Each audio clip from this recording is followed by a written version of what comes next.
Hello guys, welcome to Brosters daily vlog. ஆனால் டெய்லியும் போட மாட்டோம். இன்றைக்கி பார்த்தீங்கன்னா காலங்காத்தாலே நம்ம ஜிம் நண்பர் தான் நம்மளை எழுப்புனார். என்னன்னு சொல்லி கேட்டதுக்கு ஒரு பேஷண்ட் இட்டுட்டு வந்தார். இவர் தான் நம்ம பேஷண்ட்டு. இந்த ஃபோனில் பார்த்தீங்கன்னா டிஸ்பிளே ஆனாய் ஆஃப் ஆகுதான், யூஸ் பண்ணிட்டு இருக்கக்குள்ளே ஆஃப் ஆகிருதான். ஸோ டிஸ்பிளே தான் பிரச்சனையாக இருக்குன்னு சொல்லிட்டு நம்மளும் வடக்கு நண்பர் கடைக்கு போயிட்டோம். நான் பார்த்தீங்கன்னா பேசிக்காகவே ஒரு மெக்கானிக். அதனால் கடையில் கூட தராமல் பார்த்தீங்கன்னா என்கிட்ட தான் எடுத்துன்னு வந்து கொடுத்தாரு. எப்படியாவது ரெடி பண்ணி கொடுத்துடலான்னு சொல்லிட்டு வடக்கு நண்பர் கடைக்கு போயிட்டோம். ஒரு வழியாக நம்ம பையா கிட்ட ஃபோனையும் மாடலையும் சொன்னோடனே விறுவிறுன்னு எடுத்து டிஸ்பிளேவை கொடுத்துட்டாரு டக்குன்னு. நம்மளும் ஃபோனை நிர்வாணமாக ஆக்கிட்டு டிஸ்பிளே செக் பண்ண ரெடி ஆகிட்டோம். டிஸ்பிளேவை போட்டு பார்த்து ஃபோனை ஆன் பண்ணால் தலைவர் ஃபஸ்ட்டு ஆன் ஆனார். அதுக்கப்புறம் உள்ளே போய் பாஸ்வேர்ட் போட்டு செக் பண்ணால் மறுபடியும் ஆஃப் ஆயிடுச்சு. சரி, டிஸ்பிளேல தான் ஏதாவது பிரச்சனையாக இருக்குன்னு சொல்லிட்டு வேறு டிஸ்பிளே வாங்கி போட்டோம். மறுபடியும் ஆஃப் ஆயிடுச்சு.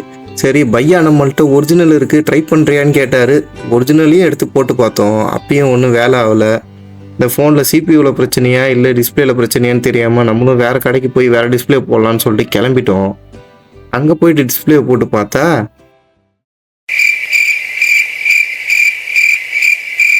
அது ஆனாச்சு. இது பிளிங்க் கூட ஆகலை.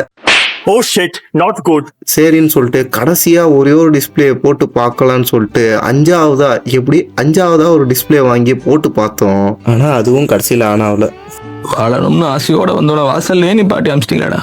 ஃபோனில் டிஸ்பிளேல பிரச்சனை இல்லை, சிபியூவில் தான் பிரச்சனைன்னு தெரிஞ்சு போயிடுச்சு.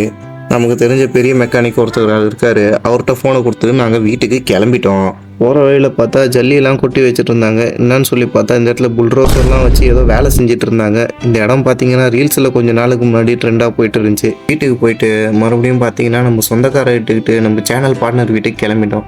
எப்பயுமே போர் அடிச்சதுன்னா இவர் வீட்டில் தான் போயிட்டு அட்டி போடுறது பழக்கம் போல். இவர் வீட்டுக்கு போனோடனே நம்ம கோல்டு பையன் தான்ப்பா வெளியில் வந்தான். நம்மளை பார்த்துட்டு அவன் வாலாட்டுறதுன்னு குதிக்கிறதுன்னு மேலே ஏறுறதுன்னு சொல்லிட்டு ஒரே குஷியாயிட்டான் போல பையன். அப்புறம் அவன் கூட கொஞ்சம் நேரம் அப்படியே விளையாண்டுட்டு உள்ளே போய் பார்த்தா நம்ம சேனல் பார்ட்னர் அங்கிட்டும் இங்கிட்டும் நடந்துட்டு இருந்தார். சரி, இன்னைக்காவது ஏதாவது ப்ரொடக்டிவாக பண்ணலாமான்னு சொல்லி கேட்டதுக்கு பண்ணலாம்னு சொல்லிட்டு ஸ்ட்ரெயிட்டாக நம்ம வீடியோ ரூமுக்கு போயிட்டாரு. சரி, சேனல் வியூவர்ஸ்க்கு ஏதாவது சொல்லுங்கன்னு சொன்னதுக்கு வாசோன்றாப்புல. அப்புறம் பார்த்தீங்கன்னா கொஞ்ச நேரம் கழிச்சு நம்ம வீட்டுக்கு கிளம்பிட்டோம். கேட்டை திறந்து வெளியில் வந்து பார்த்தா கோல்டுக்கு தம்பி மாதிரியே ஒருத்தன் இருந்தான். சரி, அவன் கூட கொஞ்ச நேரம் விளையாடலான்னு பார்த்தா குடுன்னு ஓடி போயிட்டு ஒழிஞ்சிக்கிட்டான். இதோட பார்த்தீங்கன்னா இன்னையோட vlog முடியுது. உங்களை அடுத்த வீடியோவில் வந்து சந்திக்கிறேன். டாட்டா, பாய் பாய்.